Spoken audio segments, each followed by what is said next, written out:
हाँ जी चाचा, कहाँ से आए हो? बखर से जी। कितने जानवर लाए? कितने बिके? 2 बिके। 22 बंदे के बिके हैं। कितने का क्या है? तो रेट अच्छा लगा है। 210 का। 210 का है। और भी पीछे जानवर हैं पड़े? जी पड़े हैं, गाड़ी पीछे पड़ी। एक गाड़ी पीछे पड़ी आएंगे है। इंशाल्लाह। और सब ये हमारा बबलू डाउन है साहब। ये कितने का है? 18 लाख साल मांग रहे हैं। तो मेहनत बड़ी की है। इसके ऊपर कितने साल का? ये 2 साल को तकरीबन हो गए इसको। इसको लोग हमारे देखने आ रहे पास देखने आ रहे हैं, मीडिया भी आ रहे हैं, सब कुछ हैं? जी सर आ रहे हैं, ये रास्ते सर।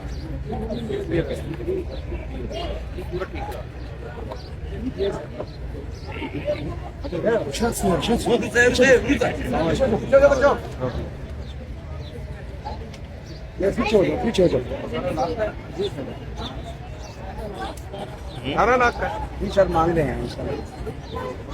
कोई आके पूछते हैं, आते हैं, देखते हैं। देखते हैं सर, मीडिया भी आती है, सारे आते हैं, मीडिया पे चला हुआ है, सोशल मीडिया पे भी है, यूट्यूब पे भी है। इंशाल्लाह वो आएगा, इंशाल्लाह देगा। ये 2 साल का है? कितने किलो का है? 14.5 मन होगा 14.5 मन। 14 मन वजन है सर, काफी गोश्त का सर।